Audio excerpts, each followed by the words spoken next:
Uma estrutura bem projetada, bem calculada, por si só é uma obra de arte, agradável de ser vista, mesmo sem nenhum acabamento. Nesta apresentação, vamos mostrar como projetar e calcular uma estrutura de uma barcaça tipo box para carga geral. O cálculo por elementos finitos é fantástico, mas os softwares não projetam a estrutura, somente calculam uma estrutura dada. Para projetar, é necessário conhecer a fundo a resistência dos materiais e o comportamento estrutural da estrutura em estudo. Eu sou Alessandro Barile, engenheiro naval e civil. Caso alguma imagem ou vídeo desta apresentação seja de sua autoria e você se sentir prejudicado, por favor me avise pelo e-mail barile@hotmail.com.br e eu retirarei imediatamente da minha apresentação. Não construa embarcação exemplo sem autorização por escrito do autor. Tem direitos autorais. Não critique, não copie, desenvolva seu próprio projeto. Vamos calcular uma barcaça de carga geral, fluvial, tipo box.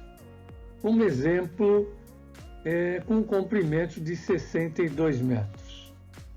Área de navegação, área 1, para águas abrigadas, com alturas de ondas não significativas. E tipo B de construção, que são embarcações de casco metálico ou material sintético, cujas aberturas acima do convés são weathertight. O comboio será constituído por uma ou mais barcaças tipo box e módulos de proa e popa, totalmente independentes. Nos módulos de proa e popa serão fixados os kits propulsivos, compostos por grupo gerador, quadro elétrico, inversor de frequência, que vão alimentar o motor elétrico e que, por sua vez, vai acionar o propulsor azimutal. Acionamento através de 4 azimutais, mínimo de 4 azimutais no comboio, totalmente independentes um do outro, através de controle remoto localizado em pequena embarcação auxiliar, na proa, ou através de uma cabine de comando telescópica situada avante ou a ré nos módulos de proa ou popa do comboio. Em consulta à referência 2, que é uma regra específica do ABS para águas abrigadas em sua última atualização, escolhemos o modelo estrutural que vamos utilizar na nossa barcaça, um porão para carga granel e geral com duplo costado e duplo fundo. Ao utilizarmos um modelo geométrico estrutural da referência 2, vamos seguir as formulações e coeficientes aplicáveis a esse modelo, baseado em dados práticos de centenas de embarcações indicados nessa referência. Esse já leva em conta margem de segurança, distribuição de carga, peso próprio, carga e empuxo, acelerações máximas possíveis da embarcação, coeficientes de engastamento de cada elemento estrutural. Para um cálculo estrutural racional, todos os itens acima devem ser considerados. Não esquecer de considerar o cálculo de instabilidade local e global de cada elemento estrutural. A aplicação dessas regras vale se o comprimento for menor que 30 vezes o pontal, estamos dentro. Se a boca for menor que 6 vezes o pontal, estamos dentro. Material empregado nos nossos cálculos será o aço classificado A36, e eu posso usar o A36 porque as espessuras que serão empregadas serão inferiores a 12,7 milímetros, algo que foi calculado previamente. As chapas efetivamente utilizadas podem estar na tolerância permitida pela ABS, de 0,25 milímetros. É recomendável que você veja todos os vídeos de estrutura desta série.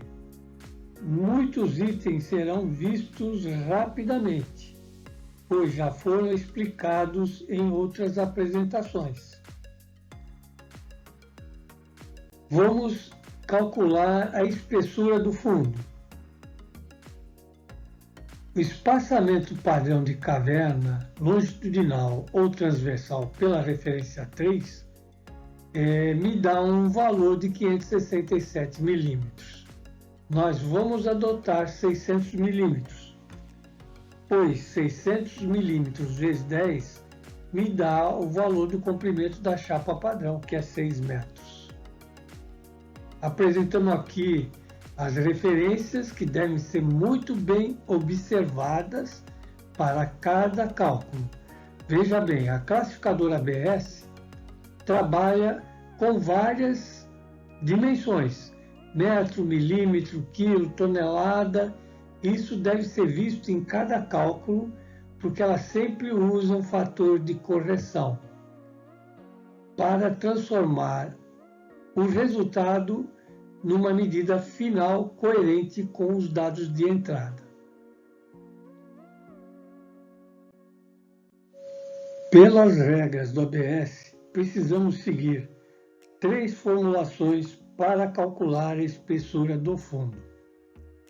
A primeira, a espessura mínima não poderá ser inferior a 5 milímetros. A segunda, dado pela equação abaixo em função do comprimento da embarcação e o espaçamento de cavernas.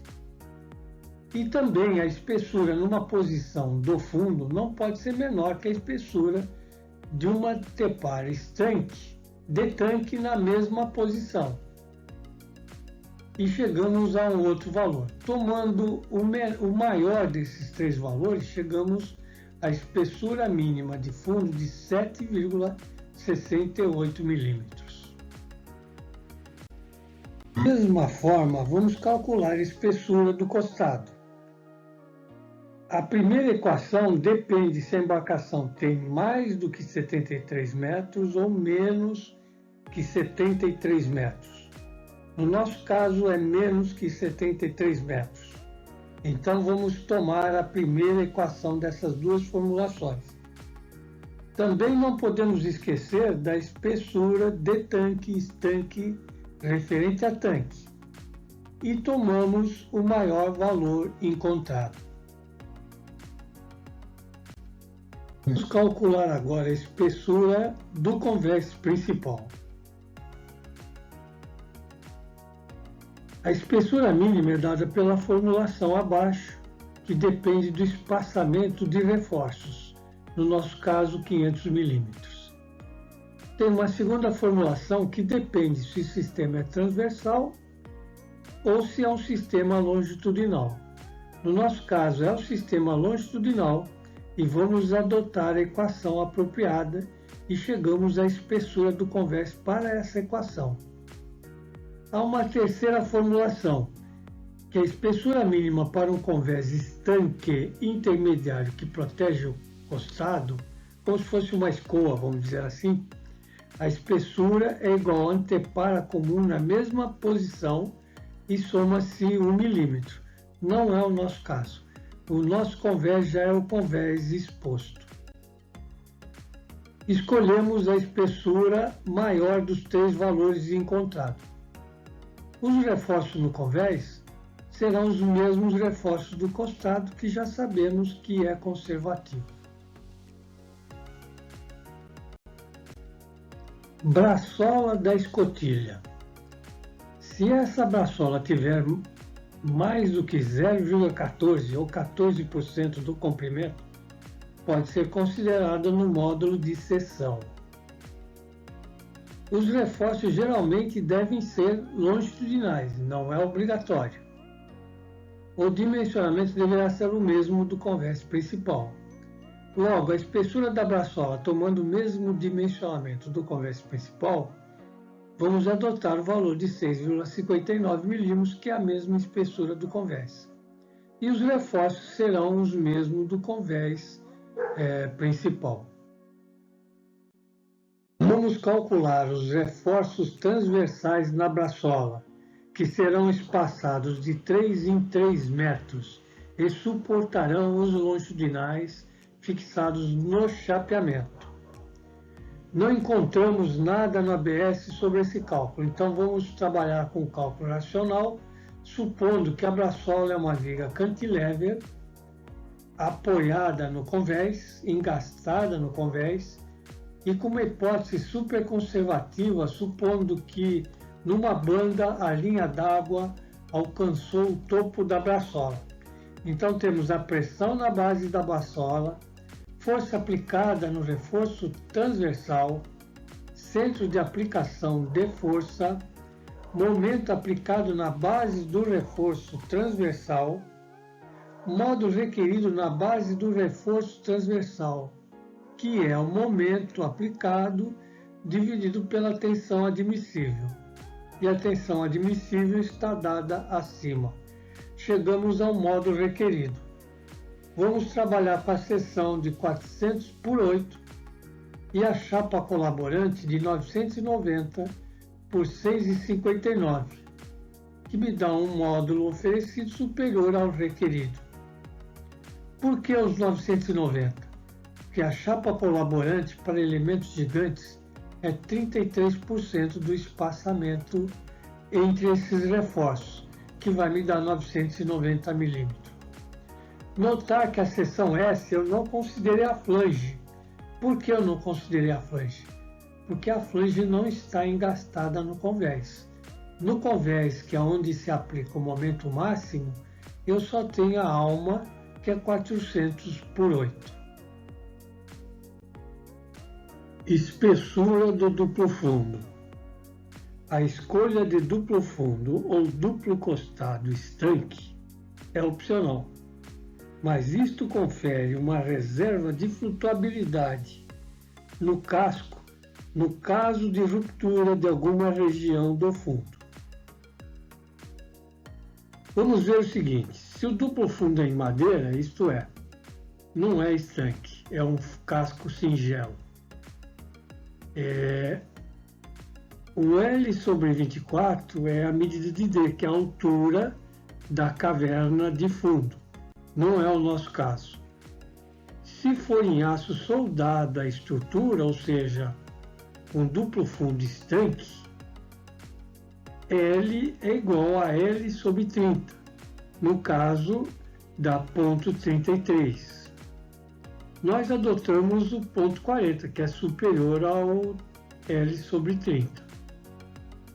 Altura máxima de carga com densidade menor que 715 kg por metro cúbico. Essa altura do duplo fundo até o teto da escotilha, na parte inferior, é 6,70. Para densidades maiores, deve aumentar essa altura proporcionalmente. Espaçamento de caverna é 600 e T é a espessura do duplo fundo. Temos duas formulações, uma para espaçamento de caverna menor que 610 milímetros e outra para espaçamento maior do que 610. Este não é o nosso caso. Então calculamos pela primeira formulação e chegamos em 9,78 milímetros. Duplos fundos que utilizam garras para retirar a carga, ou com cargas concentradas, ou sobrecarga de rodas, ou com cargas não uniformemente distribuídas, verificar a regra específica. Calcular a caverna do fundo de acordo com a ABS figura 9. O modo requerido é a nossa velha conhecida, 7,8 CHSL ao quadrado. Para a carga a granel, o coeficiente C é 0,55. E para a carga geral distribuída, no nosso caso, é o valor de 1 que será adotado. Demais termos já vistos anteriormente, depende da embarcação, e calculando, utilizando os valores acima, chegamos ao módulo requerido de 2.059 centímetros cúbicos. Tomando uma cantoneira dobrada de 400 por 120 por 8, chegamos ao módulo oferecido muito superior ao requerido. Nesse módulo consideramos a chapa colaborante do fundo e o flange superior, que é o duplo fundo 600 por 9,53. Cavernas do costado. Vamos tomar a figura 8. A tabela apresenta os valores das variáveis que serão empregados na equação. Vamos aplicar a equação para cada longitudinal do costado, pois cada uma delas apresenta um H diferente. E chegamos nos módulos requeridos. Escolhemos a cantoneira 127 por 127 por 9,53 e o módulo oferecido é maior que o máximo módulo requerido. Espessura de antepares tanque longitudinal, mas não é tanque. Lembre-se que o ABS faz uma distinção entre antepares tanque de tanque, deep tank, e uma antepares tanque que não é tanque, é de um porão vazio. No nosso caso, vamos considerar essa antepara como divisão entre um espaço vazio e outro espaço com carga não líquida.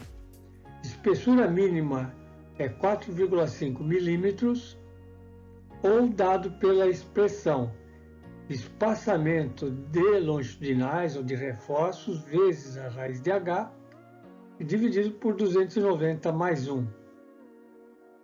O H é a distância entre a parte mais baixa do painel até o convés na linha de centro. No nosso caso, vamos considerar a parte mais baixa do painel até o topo da braçola. E chegamos ao valor de 6,11 milímetros, devemos tomar o maior dos dois valores.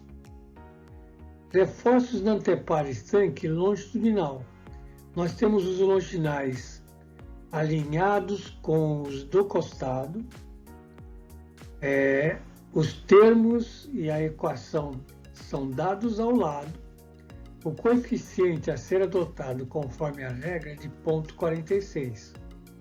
Eu calculo o primeiro e o segundo longitudinal, tem alturas diferentes, não vou calcular o terceiro e quarto, pois o módulo requerido vai ser menor, e eu escolho o mesmo perfil do costado, 127 por 127 por 9,53, que me dá um módulo oferecido muito superior ao módulo requerido.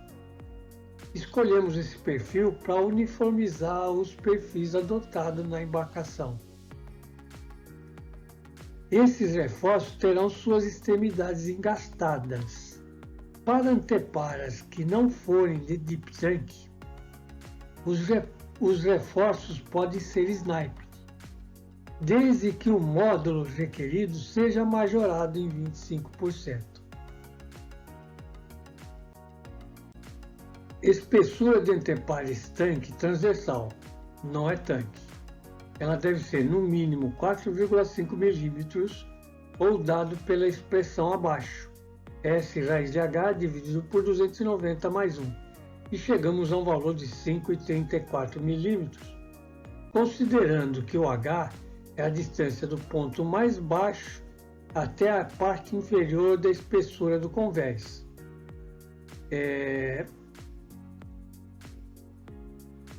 Essas anteparas transversais estanques serão posicionadas de 6 em 6 metros.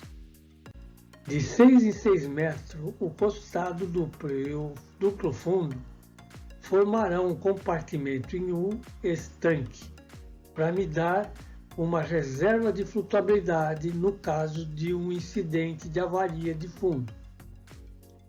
Reforços no anteparo estanque transversal. Da mesma forma como fizemos anteriormente, calculamos o primeiro reforço, o segundo reforço, mas multiplicamos o módulo por 1,25. Esses reforços são muito pequenos, é menos de 1 metro. Eu posso fazer esses reforços com as pontas sniped, por isso que majoramos em 25%. Escolhemos uma flat bar de 100 por 8, que apresenta um módulo oferecido muito maior que o módulo requerido. Espessura de antepara não estanque transversal e seus reforços.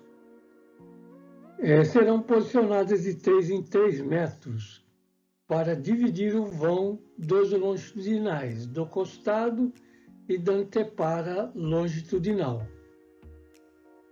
Vamos adotar o mesmo dimensionamento das anteparas estanques. Já vimos que a espessura da antepara estanque transversal é muito baixa, o reforço é um reforço pequeno, de pequeno valor de módulo requerido. Vamos adotar os mesmos valores. A espessura é 5,34 milímetros e é uma flat bar de 100 por 8. Módulo de seção. No desenho estrutural é recomendável mostrar a espessura de cálculo e a espessura realmente empregada na construção. Por quê?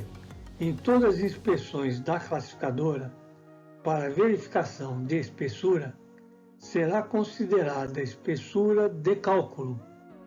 Enquanto a espessura estiver dentro da tolerância de espessura calculada, não haverá necessidade de troca de chapa. Apresentamos ao lado a tabela de módulo de seção. Consideramos todos os elementos longitudinais contínuos ao longo do comprimento da barcaça. Notas. Para o cálculo do módulo, vamos trabalhar com as espessuras calculadas. Descontamos as aberturas de solda bujão no duplo fundo. As aberturas de porta de visita no convés devem ser devidamente compensadas. A partir do cálculo de módulos de seção, obtemos módulo no convés, módulo no fundo, módulo no topo da braçola. O módulo requerido para a viga navio de uma barcaça é muito baixo. Praticamente o empuxo é constante em todo o comprimento e o carregamento é igual e em sentido oposto ao empuxo. Veja que o módulo requerido é muito inferior ao módulo oferecido. Nós utilizamos na formulação acima o pontal no topo da braçola. Multiplicando o módulo requerido pela tensão admissível em flexão, nós chegamos ao momento máximo requerido estimado. Com o momento máximo requerido estimado, chegamos à tensão máxima de compressão no convés e na tensão máxima de compressão no topo da braçola. É só dividir o momento pelo módulo na posição. Nota: vamos verificar a chapa e os longitudinais em compressão da braçola para uma tensão atuante de 7,4 kg por milímetros quadrado. Não há necessidade de verificar o convés com seu longitudinal, pois são iguais e com menor tensão atuante. Verificação das longitudinais da braçola em compressão. Vamos tomar as espessuras e reduzir em 5%. A tensão elástica de flambagem do perfil em compressão é dado pela equação abaixo, que nada mais é do que a expressão de Euler, que calculando e substituindo os termos chegamos em 60 7,8 kg por milímetro quadrado. A tensão crítica de flambagem em compressão é dada por duas equações. Se a tensão elástica é menor que a tensão de escoamento dividido por 2, a tensão de compressão será igual à tensão elástica. E se a tensão elástica for maior que a tensão de escoamento dividido por 2, a tensão de compressão assume essa equação ao lado. No nosso caso, a tensão elástica é maior que a tensão de escoamento dividido por 2. Trocando os termos, chegamos em 21,63 kg por milímetro quadrado de tensão crítica de flambagem. No nosso exemplo, a tensão máxima de compressão atuante nos perfis é de 7,4. Portanto, 21 é maior que 7, nós atendemos o critério. Verificação da braçola em compressão. A tensão elástica de flambagem de um painel em compressão é dado pela expressão abaixo, que é muito similar à apresentada na referência 6. Para calcular o valor de M, depende se os reforços são paralelos à tensão de compressão ou se eles são perpendiculares.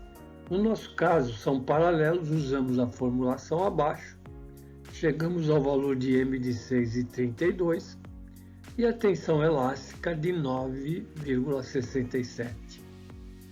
A tensão crítica de flambagem de painel em compressão depende se a tensão elástica for menor que a tensão de escoamento dividido por 2, a tensão crítica de compressão é igual à tensão elástica. Se for maior que a tensão de escoamento dividido por 2, devemos usar a formulação ao lado. No nosso caso é menor, logo a tensão crítica de compressão em flambagem é igual ao 9,67, que é a tensão elástica. Lembrar que a tensão atuante é de 7,4. Esta é a seção mestra final calculada. Também adicionamos as soldas principais conforme referência 2, 3-2-6.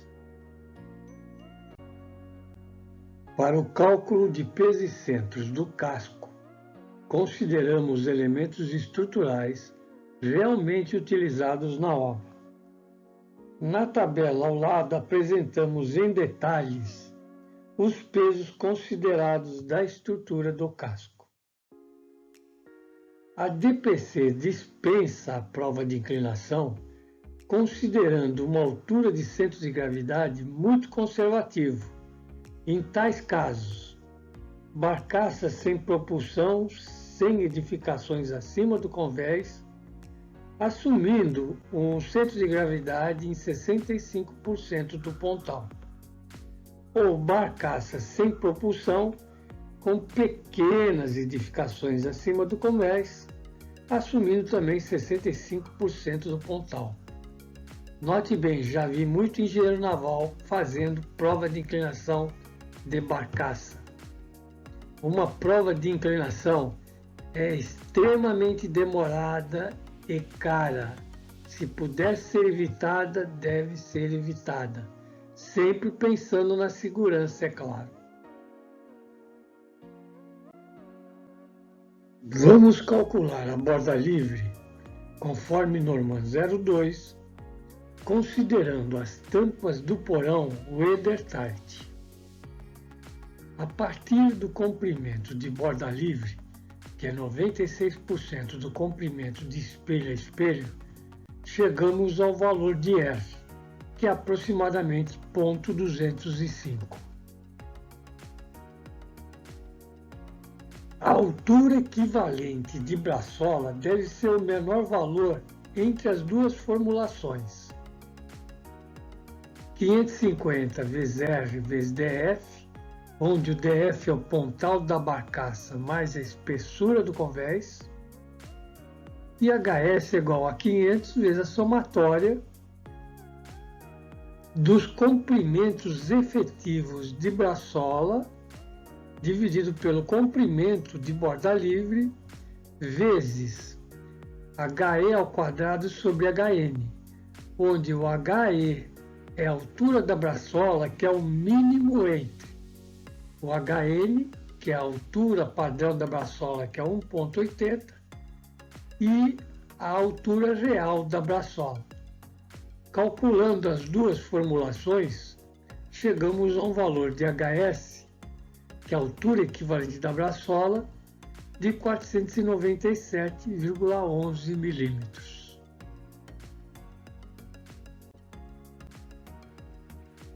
A borda livre mínima é dado pela expressão acima. O R, fator de flutuabilidade já calculado anteriormente, pontal de borda livre, altura equivalente da braçola, já calculado também, tosamento médio é zero, o barco não tem tosamento, e o coeficiente obtido na tabela 6.3 para área de navegação 1, tipo de embarcação B, o coeficiente K é zero. O valor da dedução que entra na fórmula é o menor valor dado pelas duas expressões abaixo. Calculando essas expressões, chegamos a um valor de dedução igual a 497,11 e chegamos a um valor de borda livre igual a 337,54 milímetros, cujo calado máximo equivalente é 4,07 metros. Estimativa de TPB máximo, ou seja, carga máxima transportada. Em resumo, o peso de aço estrutural líquido encontrado foi de 286 toneladas. O centro de gravidade do casco, somente o casco, foi de 1,924 metros. Considerando margem de segurança, tampas do porão, cabeços, portas de visita e outros acessórios, estimamos o deslocamento leve em 350 toneladas. A altura do centro de gravidade conservativo da barcaça, condição leve para evitar PI, prova de inclinação, é de 4,22 metros. O peso leve da barcaça pode ser reduzido, fabricando as tampas de alumínio ou materiais alternativos e otimizando acessórios para a finalidade e função da barcaça. Carga máxima no porão com densidade 0,715 tonelada por metro cúbico me dá um valor de 2.617 toneladas. Verificando o deslocamento carregado máximo da barcaça a partir do calado máximo 4,07 metros, eu tenho 3.028 toneladas. Deduzindo o peso leve da barcaça em 350 toneladas, eu tenho que a carga máxima, considerando o peso leve estimado, é de 2.678 toneladas. Conclusão: ainda tenho uma pequena reserva para o peso leve da embarcação, considerando o máximo aproveitamento da capacidade do porão a uma densidade de 0,715 toneladas por metro cúbico. A seguir, vamos ver um módulo de 6 metros do porão da barcaça, mais o pique de ré em 3D.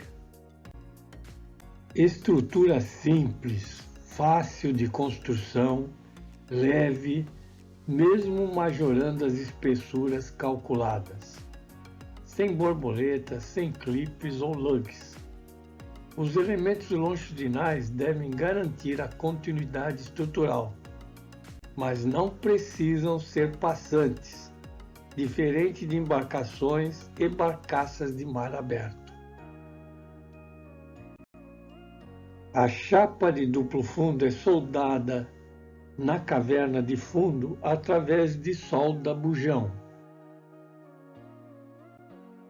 O projeto evita pontos duros, ou pontos de concentração de tensão, dando continuidade estrutural e com snipes em extremidades de elementos estruturais quando necessário.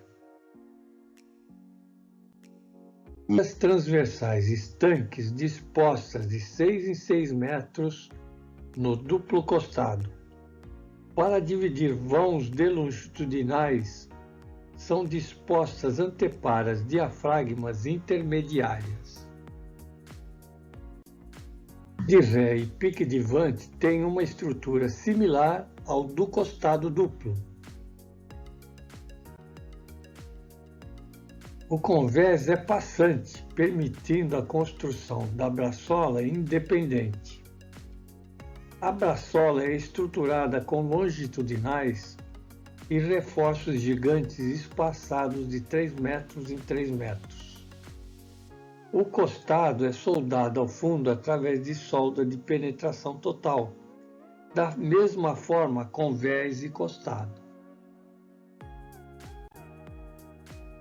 Deixamos aqui uma bibliografia para quem quiser se aprofundar mais sobre o assunto. Esta apresentação não tem nenhum objetivo acadêmico. Trata-se apenas de conhecimentos básicos e mostrar toda a beleza da ciência que está por trás da engenharia naval, dedicada a todos os aficionados por construção naval. Estamos terminando mais esta apresentação. Se gostaram, indique aos seus amigos e inscrevam-se no canal da Engenharia Naval. Muito obrigado.